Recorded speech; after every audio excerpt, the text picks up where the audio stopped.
friends, and welcome back to Midlife Chapters.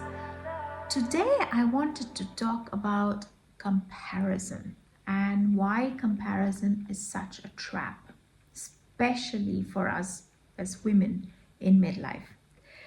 Now, I don't know if you have gone through situations like this, but I definitely have, is where I find myself asking questions like, am I doing this right?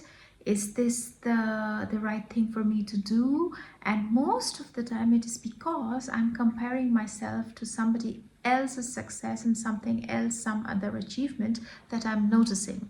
Now, sometimes it can be in real life, right? Sometimes it can really be a person that you know personally, or through your work, through career, professionally, whatever it is, and you try it, and then you get into this phase where you start asking yourself, well, look at that person has achieved so much already with whatever they're doing in life, and am I doing this right? Is this something that I should be in this place? Should I be earning X amount of money? Should I have the perfect house where everything is neat and clean and organized and beautiful?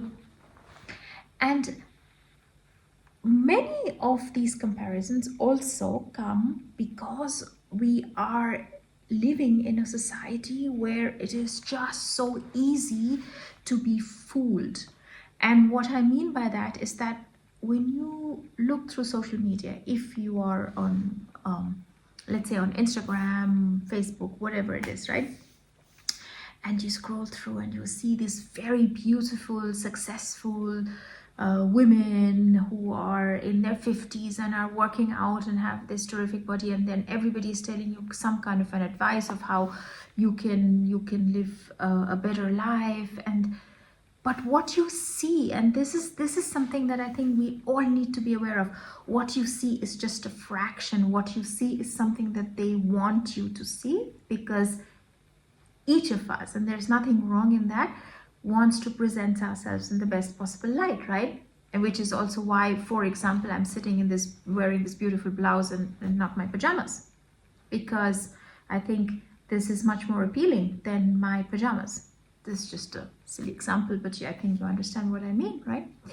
So many of these comparisons also come up because we are looking at social media. We're looking at all of these gorgeous, wonderful people living the absolute perfect life. Maybe we really admire somebody who's traveling a lot, right? And then we ask ourselves, how is this possible? How can this person do this? How can this person have this completely full life? And everywhere you see, you notice people making statements like, oh, 7 figures, I earn 7 figures and I get to travel the world, blah blah. And this is where I mean that you are being fooled, not intentionally, and I'm quite sure that people don't intend to do it this way, but be aware, become very discerning about the information that you get, the amount of information that you get, and what is being presented to you. Because we are all humans, right? None of us are perfect.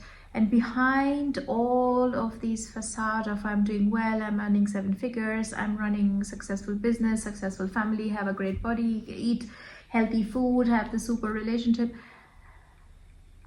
there will be something that is not being shown to you. So it doesn't make sense for us, right, to go outward and look at what other people are doing, which is why comparison is actually a trap.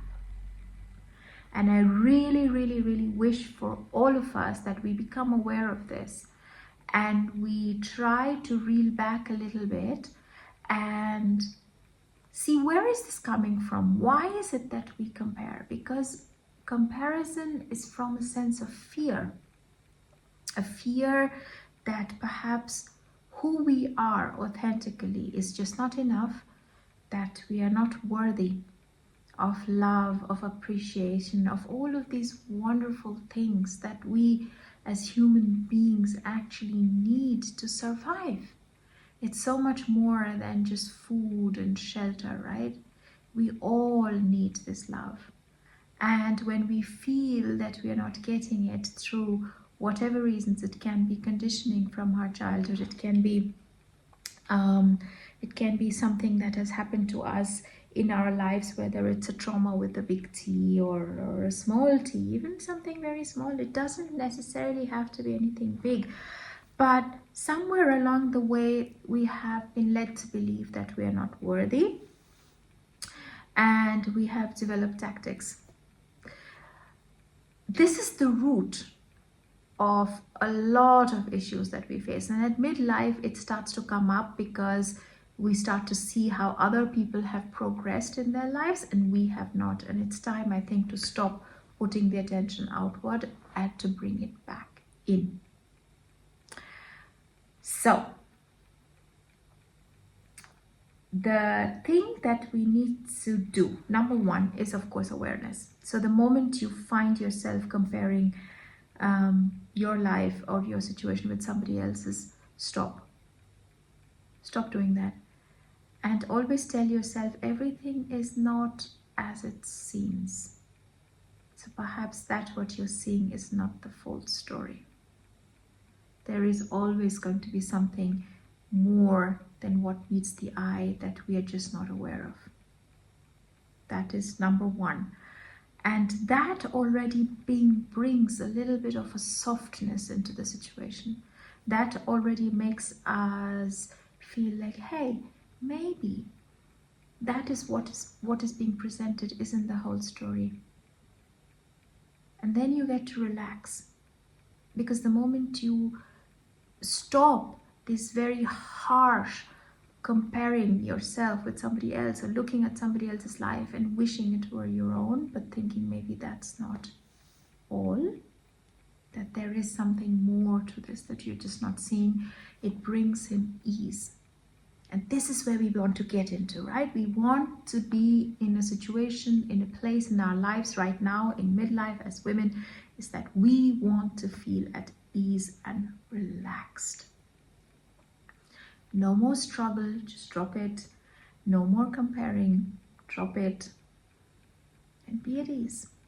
Not everything is as it seems. Then turn it inward. Like once you are aware of this is what is happening, just awareness without judgment, turn it inward and to say, what is it that I have that I think is just wonderful?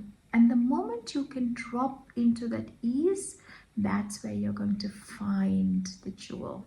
That's where you're going to find the treasure, because you will have something that you are really, really, really proud of. And celebrate it.